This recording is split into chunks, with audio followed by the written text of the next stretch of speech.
Hallo, mein Name ist Christina, schön, dass du vorbeischaust.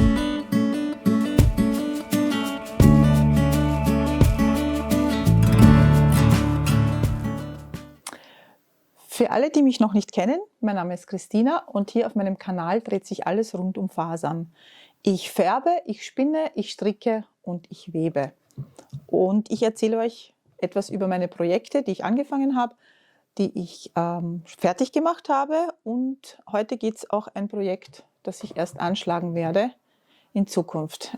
Hier ist die Katze gerade unterwegs, falls ihr euch fragt. Keine Ahnung, warum sie jetzt gerade jetzt hier sein muss. Sonst liegt sie immer faul auf der Heizung da hinten. Ihr habt sie im letzten Video schon gesehen. Ja, das ist Theodor. Theodor, kommst du? Hopp. So, ja. Nein, mag nicht. Gut. Theodor. Komm, ab. Na komm, geh nach hinten. Also, so. Gut, fangen wir an. Und zwar mein erstes Projekt, das ich angefangen habe zu stricken, das aktuell auf meinen Nadeln ist der Hollowhead von Andrea Murray, Drea Renee Knits. Wenn ihr meine vorherigen Videos gesehen habt, werdet ihr sicherlich wissen, dass sie eine meiner Lieblingsdesignerinnen ist. Ich stricke ganz viele Dinge von ihr. Sie hat wunderschöne Designs und ich denke, geht vielen so, wenn einem ein Design von einem Designer gefällt, dann schaut man sich auch die anderen an und findet sicher etwas, das man auch gerne stricken will. Wie gesagt, der Hollowhead, ich zeige ihn euch, sieht so aus, wird in Brioche gestrickt. Ich stricke ihn zweifärbig mit diesen zwei Farben. Die rosane ist Drops Alpaca Mix in Altrosa und die hellere ist Drops Alpaca Mix in Blush Mix. Das ergibt dann ein wunderschönes Muster, also es ist dann zweifärbig, man kann den Hut auch wenden. Hier ist die Außenseite und wenn ich jetzt da nach innen gehe, seht ihr, ist es diese dunkle Seite. Man kann ihn auf beiden Seiten tragen, diese Haube.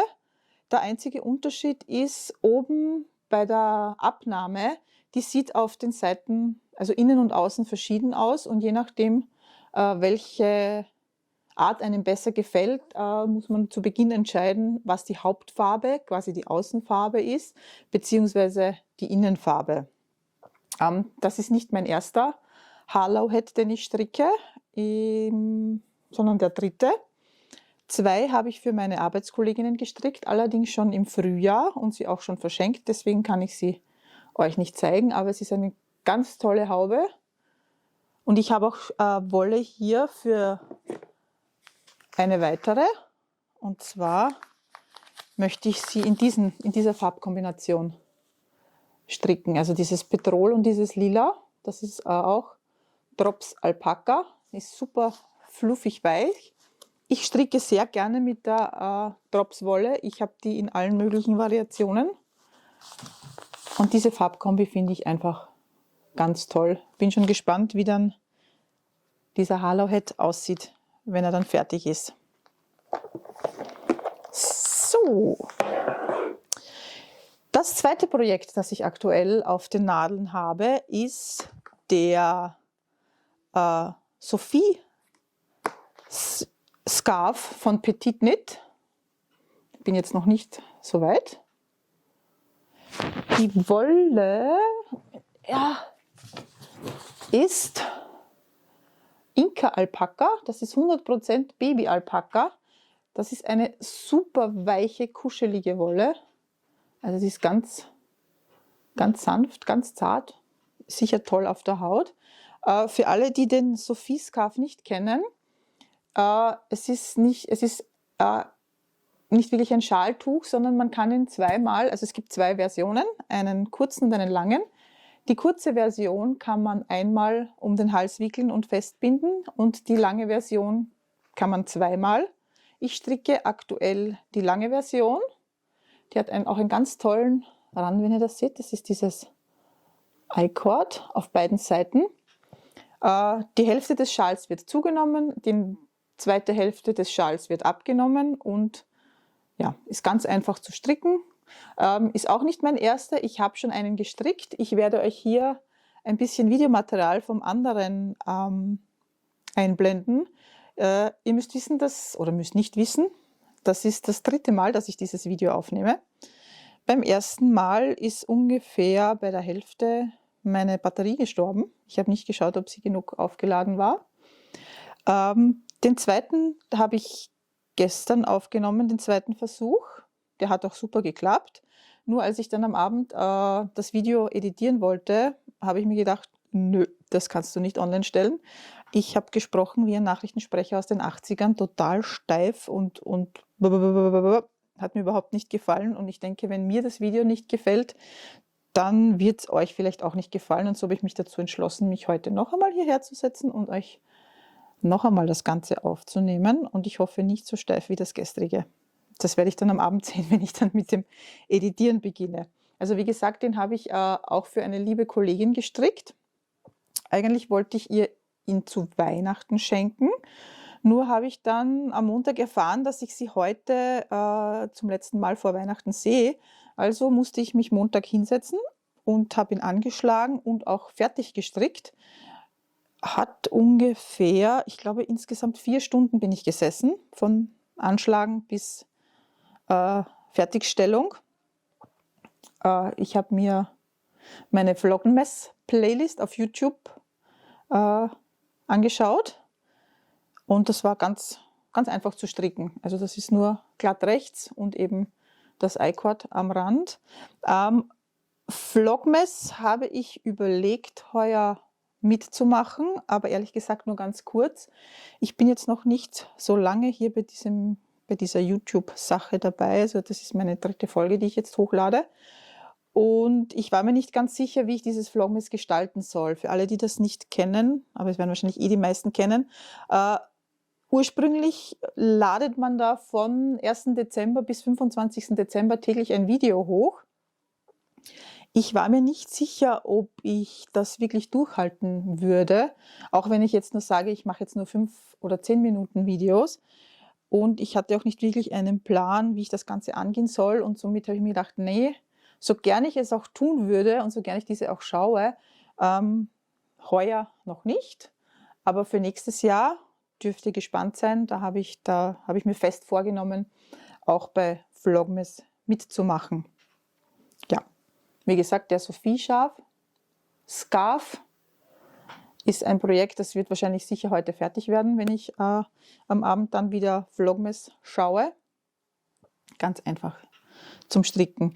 Bei meinem anderen, den ich euch da zeige, ist es sich mit einem 50 Gramm Knäuel nicht ausgegangen. Ich musste eben 2 Farben nehmen und in dem Fall würde ich dann diese Farbe dazu nehmen, falls es sich jetzt wieder nicht ausgehen, weil die sind auch 50 Gramm und ich glaube, die 50 Gramm sind eher für den halben Schal, also für den kleinen Schal, der nur einmal um den Hals geht, angeschlagen. Und für den großen braucht man natürlich dann mehr, aber wie gesagt, das wäre dann die zweite Variation. Das ist die Farbe, kann ich euch noch sagen, wenn ich sie finde. Farbe Nummer 113. Und das ist die Farbe Nummer 108. Also diese 2 Farben wird dieser Schal. Und der wird für mich sein, wobei ich noch weitere stricken werde für Weihnachten. Dürfen Leute gespannt sein, wenn sie welche bekommen. Und das 3., das muss ich mir jetzt holen.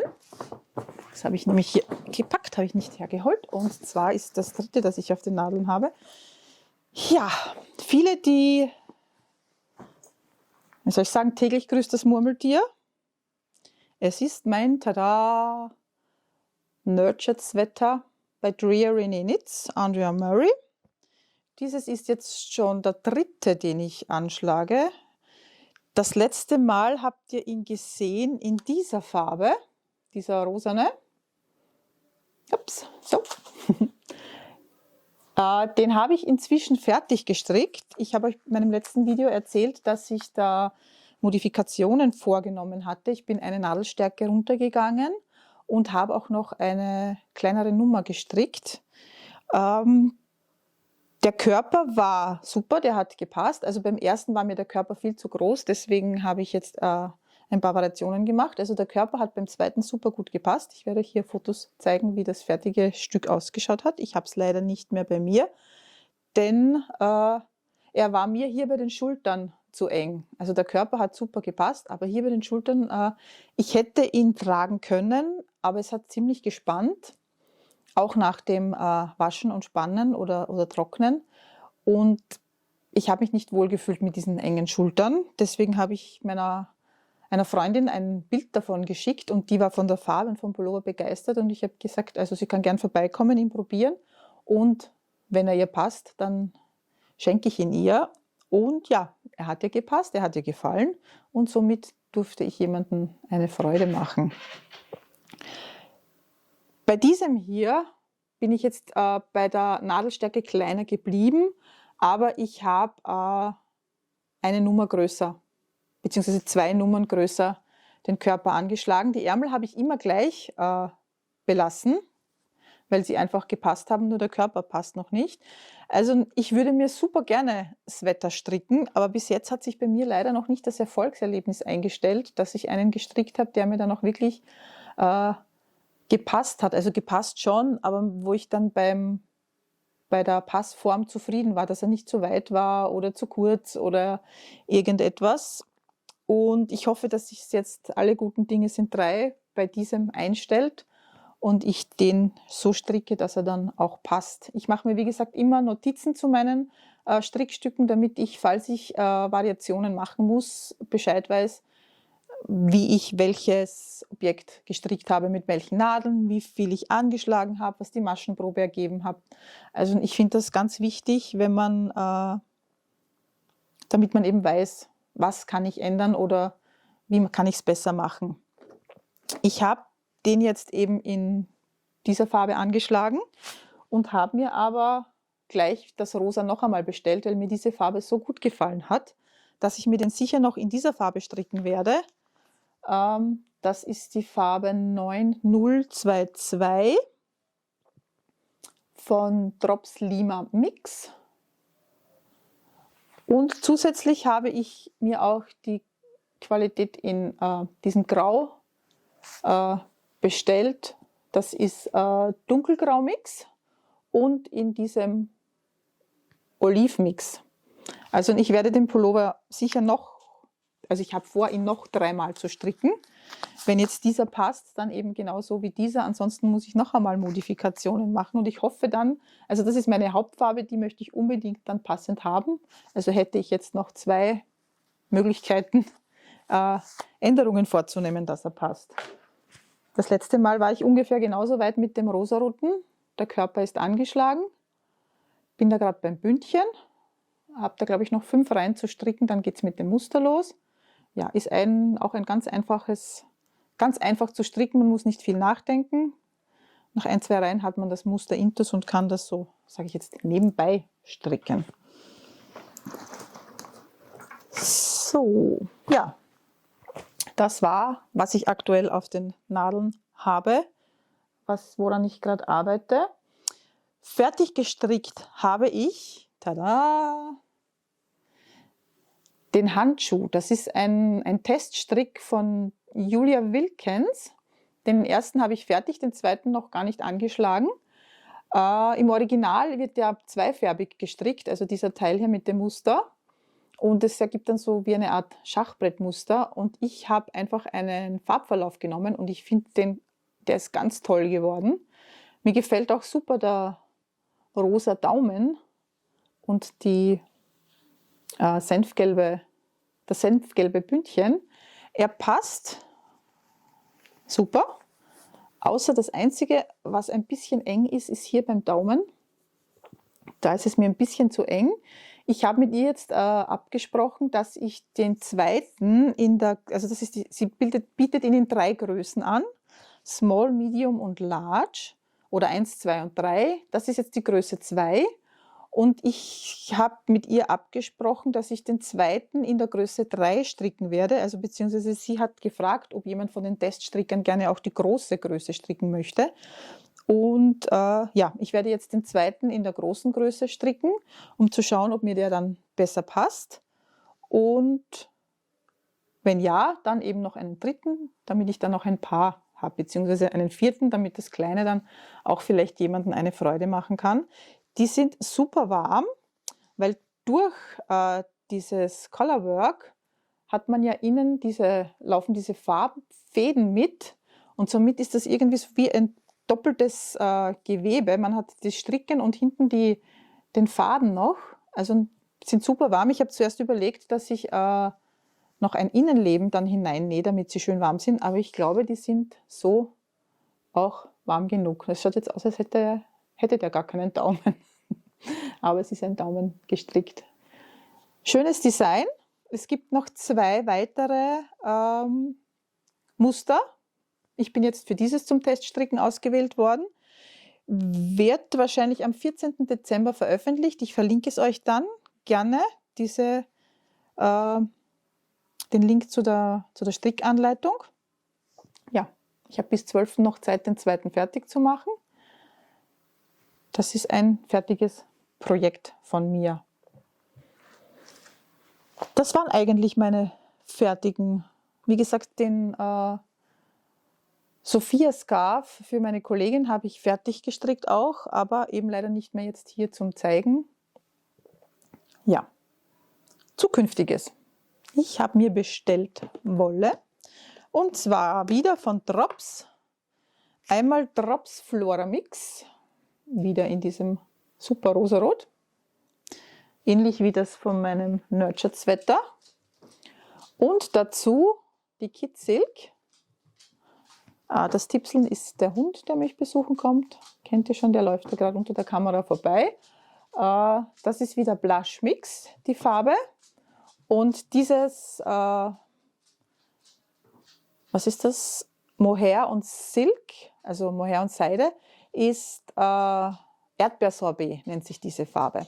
Und zwar möchte ich mit diesem Stricken dem September Slipover von Petit Knit, das ist ein Polunder, der auch in Brioche gestrickt wird. Ich liebe Polunder, muss aber dazu sagen, dass ich keinen einzigen besitze und deswegen möchte ich mir gerne einen stricken. Der wird wahrscheinlich diese Woche angeschlagen. Das heißt, ich kann euch dann nächste Woche zeigen, wie der aussieht. Ich werde hier wieder ein Bild einblenden, damit ihr seht, wie das fertige Design dann aussehen wird. Ich habe noch nie zweifädig gestrickt, beziehungsweise mit so Mohair Silkfasern. Mal schauen, wie ich damit zurechtkomme. Ja, keine Ahnung. Aber die Farbkombination ist einfach super toll. Gefällt mir sehr gut. Wieder dieses Rosa, also entweder Rosa oder Türkis. Das sind meine 2 Farben, die man bei mir am häufigsten sehen wird. Und zu guter Letzt kommt jetzt mein Adventkalender. Ihr seht hier oben, ist er aufgefädelt. Ich habe mir bei Ravelry, keine Ahnung, wie man es richtig ausspricht, einen Adventkalender bestellt, beziehungsweise gleich 2 Stück davon. Den einen habe ich meiner Schwester geschenkt, habe ihr damit eine riesige Freude gemacht. Und zwar sind das 24 Miniskeins zu je 20 Gramm, semi-solid handgefärbt. Ich möchte damit stricken den, ja, habe ich mir jetzt nicht notiert, wie das heißt. Ich werde es hier einblenden und auch ein Foto zeigen. Es wird wieder ein Pullover, der für so Adventkalender, Miniscans Adventkalender ausgelegt ist. Da gibt es ja auch verschiedene Adventkalender. Es gibt Fade Adventkalender, die haben nur eine Farbe, von ganz zart zu ganz kräftig zum Beispiel, oder ganz bunte Färbungen. Ich habe, wie gesagt, einen Semi-Solid gefärbten Adventkalender. Ich zeige euch jetzt, heute wie gesagt ist der 6. Ich habe schon 5 Türchen geöffnet. Ich zeige euch jetzt mal die Farben, die bis jetzt drinnen waren. Nummer 1 war dieses tolle Senfgelb. Ich war gleich super begeistert von dieser Farbe. Also okay, grün, rosa und gelb. Das sind meine, so Currygelb, Senfgelb habe ich auch super gerne als Farbe. Das war im ersten Kästchen. Das zweite Kästchen oder zweite Sackerl war ein, ich würde jetzt sagen, Moment, das war gar nicht das zweite, sondern das war das zweite. Das war so ein Schokobraun, Milchschokobraun würde ich es nennen. Passt auch gut dazu, zu diesem Gelb. Am dritten Tag war eben dieses eher dunklere Braun drinnen. Auch wieder, finde ich, passend zu diesen anderen bisherigen Farben. Und gestern nicht, am vierten Tag war es ist nicht schwarz, es ist eher so ein Kohlegrau, ganz dunkles Grau, aber auch wieder passend. Und dann gestern, ich habe eigentlich getippt, dass gestern irgendetwas in die Richtung vielleicht grau geht oder grün, aber nein, gestern war, tada, dieses Violett drinnen. Es ist nicht ganz uni gefärbt und das gefällt mir auch. Also man sieht noch ein bisschen hell, ein bisschen dunkel, aber auch wieder, ich finde, es passt von den Farben her wieder zu den anderen dazu. Die Qualität weiß ich jetzt gar nicht, müsste ich nachschauen. Wenn ich sie finde, dann verlinke ich sie euch hier unten. So, jetzt werde ich das heutige Türchen holen, und zwar die Nummer 6. Ich bin gespannt, welche Farbe sich hier verbirgt. Das Öffnen. Also nach also das waren die letzten 2 Tage. Ich würde jetzt meinen, dass vielleicht Pink drinnen ist. Schauen wir mal. Es ist Pink. Also zu den letzten Tagen, das sind die Farben bisher. Ich probiere sie in die richtige Reihenfolge zu bekommen. So. No. Ja. 6 Farben zu halten ist schon sehr schwierig. So schauen sie aus, diese Farben. Also dieses Pink ist ein super tolles Neonpink. Gefällt mir super gut. Ich habe jetzt den Pullover noch nicht angeschlagen, weil ich noch die Farben abwarten wollte. Ich sage jetzt einmal so, dieses Braun zum Beispiel ist jetzt nicht ganz so meine Farbe, und der Pullover wird von oben nach unten gestrickt. Und somit, also wenn dieses Braun jetzt eher weiter unten ist, habe ich kein Problem damit, aber da oben würde ich es nicht gerne haben. Aber ich glaube, jetzt kann ich schon langsam anfangen, den anzuschlagen. Der wird mit einer Hauptfarbe gestrickt. Ich glaube, ich werde dieses Grau dazu verwenden als Hauptfarbe, und dann wird abwechseln, also ich glaube, es wird eine Reihe eben mit der Hauptfarbe gestrickt und die zweite Reihe dann Hauptfarbe Miniskein abwechselnd.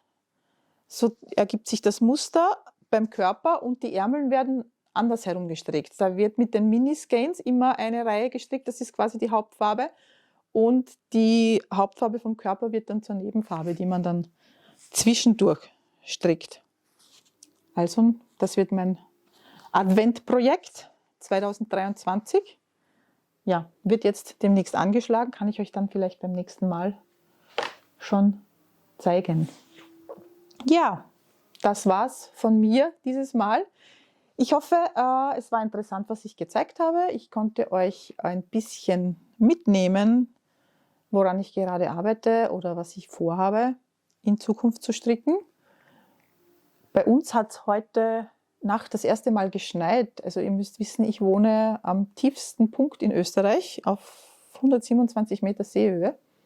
Also ganz, ganz weit unten, und wir haben so gut wie nie Schnee hier, vielleicht ganzen Winter einen Tag lang. Aber letzte Nacht hatten wir tatsächlich Schnee, und wir haben jetzt gut 5-6 Zentimeter Schnee liegen, also richtig winterlich ist es draußen. Ich bin auch schon in Weihnachtsstimmung. Bei mir läuft in der Arbeit den ganzen Tag Radio, und mit diesen Weihnachtsliedern, also bin ich schon ziemlich in Weihnachtsstimmung, obwohl da jetzt noch 3 Wochen sind bis Weihnachten. Ja. So viel von meiner Seite. Danke, dass ihr dabei wart, dass ihr mir zugeschaut habt. Ich hoffe, wir sehen uns beim nächsten Mal wieder. Wie gesagt, ich möchte Videos immer alle 2 Wochen, freitags um 15 Uhr hochladen, damit alle, die am Wochenende stricken, eventuell mich nebenbei begleiten oder ich sie dabei begleiten darf, wenn sie dann am Wochenende beim Stricken ein bisschen entspannen. Hinterlasst mir gerne in den Kommentaren wieder, woran ihr gerade arbeitet. Das interessiert mich, also damit ich weiß, wobei ich euch begleite. Ich entdecke immer wieder gerne neue Strickmuster und Anleitungen.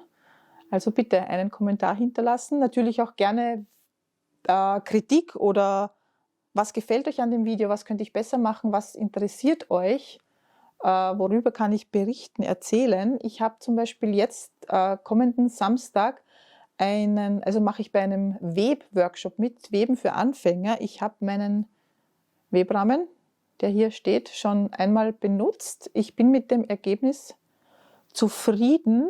Ich kann euch das gerne zeigen. Moment, ich hole es schnell her. Das liegt nämlich als Tischläufer auf dem Esszimmertisch. Und zwar sieht dieser so aus. Das ist so ein buntes Teil. Die Wolle, mit der ich hier gewebt habe, habe ich selber gesponnen. Also das ist der eigentliche Grund, warum ich mir einen Webrahmen angeschafft habe und das Weben versucht habe jetzt einmal, damit ich die Wolle, die ich selber spinne, verarbeiten kann. Irgendwie möchte ich sie nicht verstricken. Ich habe keine Ahnung warum. Ich habe schon sicher 7, 8, 300, 400 Gramm Stränge liegen, die ich nicht zum Stricken verwende. Und Weben, also wie gesagt, das ist ein Tischläufer jetzt geworden. Auf dem einen Ende habe ich so Fransen gemacht. Geht auch eigentlich ganz schnell, das Weben. Das Einzige, was nicht so schnell geht, ist das wie nennt man es auf Deutsch? Ich sage jetzt einmal das Vorbereiten, bis man zum Weben kommt, bis man die Fäden eingezogen hat in den Webrahmen. Das ist für Anfänger ziemlich mühsam. Vor allem, wenn man jetzt, wie dieses Werkstück hier, das ist gut 2 Meter lang, die Fäden einziehen muss. Ich mache den Workshop zum Beispiel deswegen, wenn man schaut, hier am Rand, der Rand ist noch nicht schön gleichmäßig. Mir hat das Stück auch ziemlich eingezogen beim Weben und ich hoffe, dass ich da Tipps und Tricks bekomme, wie ich das besser machen kann. Wie gesagt, diesen Samstag ein Workshop in Wien. Ich verlinke euch gerne unten, wo ich den mache. Sie bietet auch Kurse am Spinnrad an und ich glaube auch Handspindelkurse. Wie gesagt, Website verlinke ich euch, könnt ihr gerne reinschauen, falls euch so etwas interessiert. Werde euch beim nächsten Mal darüber berichten, was ich gelernt habe, wie es war. Ja, was wollte ich? Genau, Kommentare, gerne auch Kritik. Was kann ich besser machen? Was kann ich anders machen? Was würdet ihr öfter gerne sehen? Und ja, in diesem Sinne, danke fürs Zuschauen und wir sehen uns in 14 Tagen, freitags 15 Uhr. Habt einen schönen Advent. Tschüss!